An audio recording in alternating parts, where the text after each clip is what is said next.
I didn't want to think about all what happened, so I just buried my past.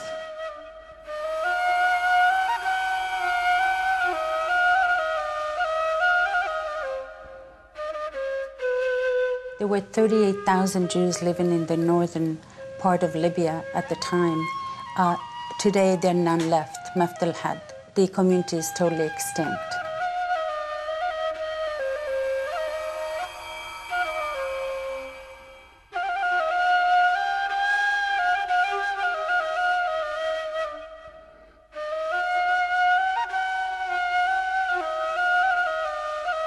If somebody wants to understand what is going on in the Middle East, they have to understand the Jewish refugees from Arab countries.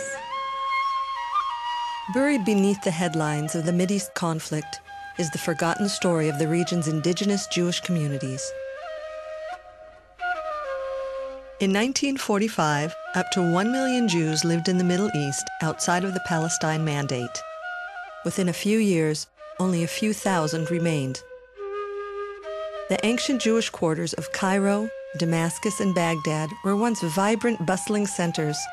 Today, they are silent. This is the story of the thousands who fled their homes, who endured in refugee camps, and who today quietly carry the memory of a destroyed civilization.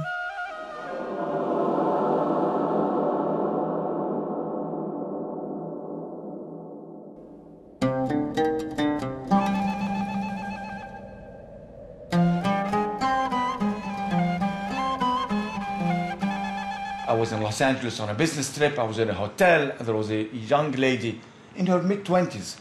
And I could tell from her name and from her looks that she was Egyptian. So I said, "Ahlan wa sahlan." He said, "Oh, do you speak Arabic?" I said, "Yes." And she said, "Why did you leave Egypt?" I said, "Well, I'm Jewish." He said, "Oh, I didn't know that there were Jews living in Egypt." And I told her the whole story, and she was shocked.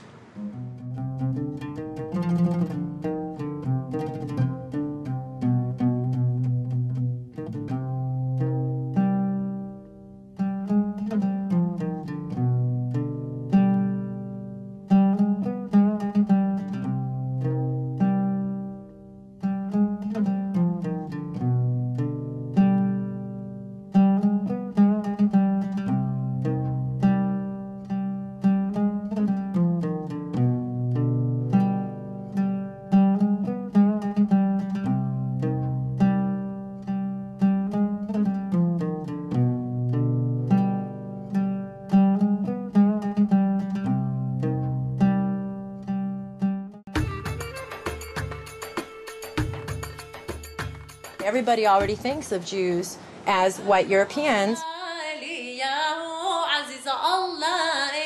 Not all Jews are European. Lulwa Khazoum is the founder of the Jewish Multicultural Project and editor of The Flying Camel, an anthology of writing by Middle Eastern Jewish women. Her father is a refugee from Baghdad. When I sing traditional Middle Eastern and North African Jewish music, people will often say to me, "It sounds Arabic."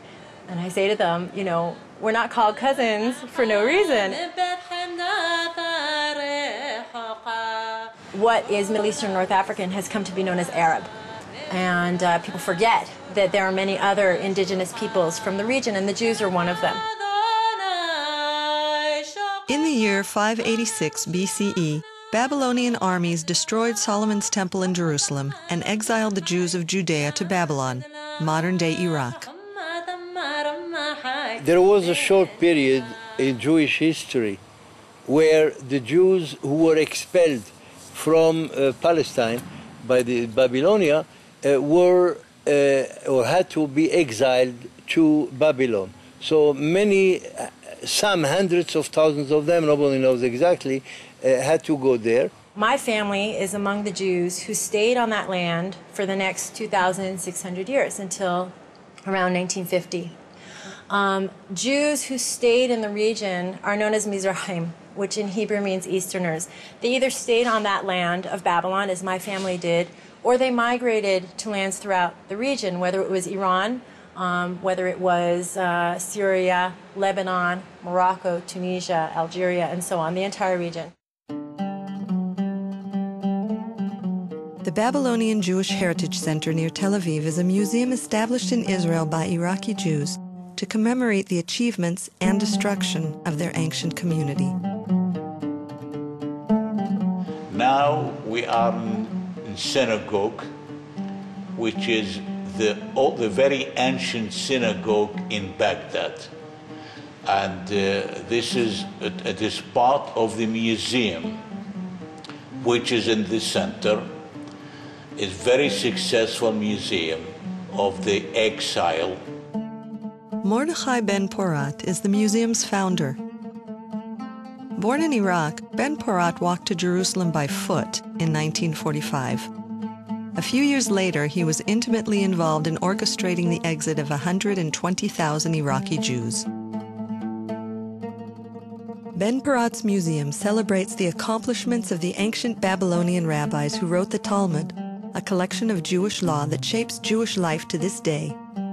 The name of one of those ancient rabbis is enshrined today on college campuses all across America, where Jewish student centers are called Hillel, after a rabbi who lived 2,000 years ago in what is today Iraq. The Jews were about 2,600 years in Iraq, and when they came to Iraq, they came before the Arabs, before the Muslims, of course.